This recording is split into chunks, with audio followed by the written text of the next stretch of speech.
So if you've been struggling with blurry photos, or maybe you just want to improve your photography, this video is going to be for you. If you're wondering why you should listen to me, my name is Dane. I've been a photographer for over 10 years and I've learned a few things. So in this video, I want to teach you how to get sharp photos with any camera that you're using. And yes, that applies to your cell phone as well. So let's begin. The first thing I'm going to talk about is lighting. Now, I know a lot of people might not realize it, but lighting is actually very important for sharp photos. The sharpness of a photo has a lot to do with your contrast. Without getting too technical, the difference that there is between the light and the dark is going to affect how sharp things look. So if you really want to get sharp photos, you have to really ensure that you're shooting in proper lighting. If your lighting is too flat, then it won't show the sharpness and details. For instance, in this video, if you notice, I'm very sharp right now versus my background because I have a light pointed behind me, and that light kind of shapes me out. There's a slight brightness around me right now because the lighting is very contrasty and punchy. So not to go into too much technical detail, but if you want to get sharp photos, try to find lighting that is going to be very sharp as well. If you put your light directly in front of you, it's not going to look as sharp. What helps to add sharpness to photos is contrast. Contrast is the difference between light and dark. So you want to have some parts of your image dark and some parts light. If all of your image is just very bright, it's not going to look very sharp. So try to add some kind of separation with your lighting. Figure out how to add in contrast, figure out where to position your lights, but just know that lighting plays a very big role in your sharpness. So yeah, when you see some photos and they're very, dull, not, very lively, it's because their lighting is very horrible. And yes, this applies to phones as well too. If you're using maybe your ring light, try not to put the ring light directly in front of your face.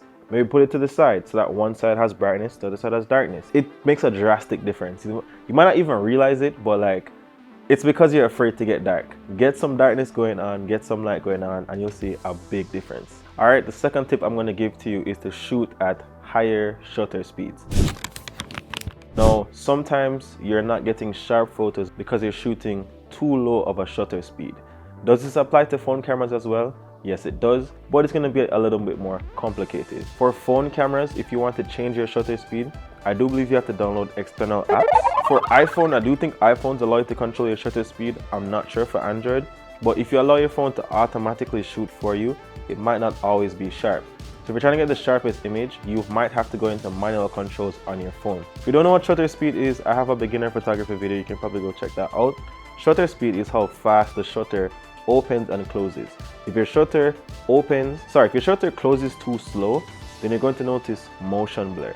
Motion blur is not going to look very sharp.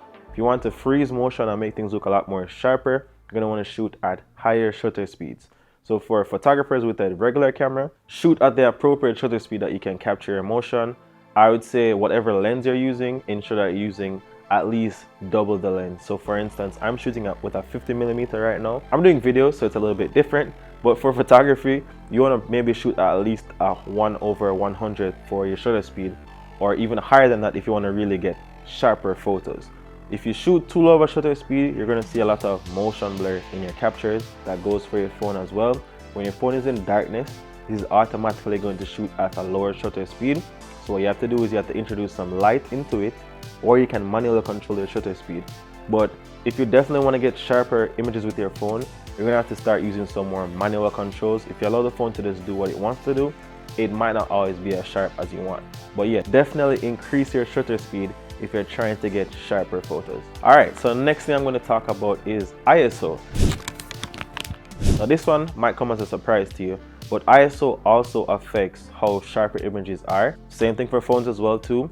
For ISO, that is going to be how sensitive your camera is to light. But how ISO affects the sharpness of your images is because it goes back into your contrast. So when you shoot at higher ISOs, you bring in not only noise into your photos, but it also, I guess in a way, kind of dull them out. It really goes back into the whole lighting scenario. Be very mindful of your ISO if you're trying to get sharp images. If you bring your ISO too high, it might make your images a bit more flat and dull. You have to keep your ISO balanced enough so that there's enough contrast in the photos. So there's no set ISO to use. You have to kind of just gauge it based on your image. There are ways to kind of, track that. You can use your histograms. You can just look on the image on your phone or on your camera. I'm emphasizing on phone because this applies to any camera.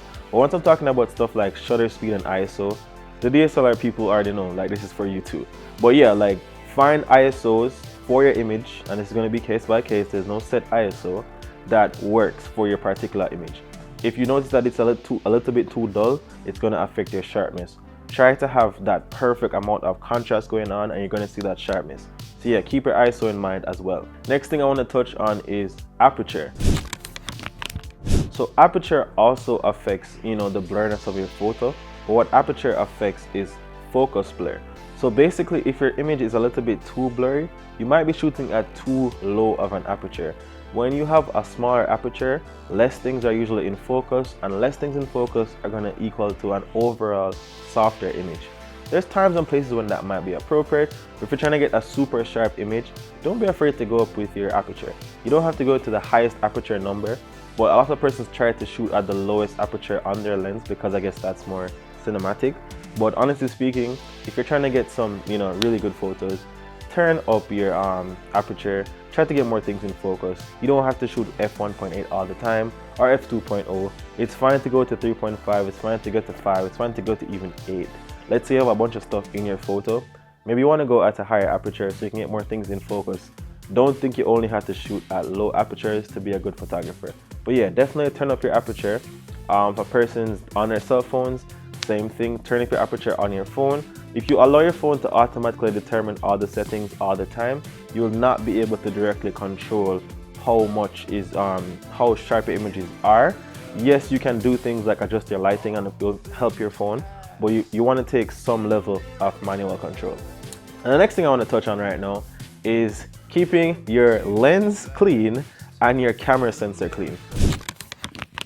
Now, I said this one for last because this is the most obvious thing to do, but you'd be surprised to know how many persons don't wipe off their lens whenever they start using their camera, and how many persons don't clean their sensors. Listen, this is the easiest thing to do to make your images more sharper. People take out their cell phones all the time and don't wipe out the camera, and then they don't realize that that's why your images are blurry. It is so simple. Take out your phone, use your shirt. If you don't have a microfiber cloth, use your shirt. Wipe off your camera. Whether that's your phone or your regular camera, wipe it off and you'll see a world of difference. I see people do it all the time where they take horrible photos and don't know why. It's because you didn't wipe off your camera. Like, yes, it's that simple. Wipe off your camera.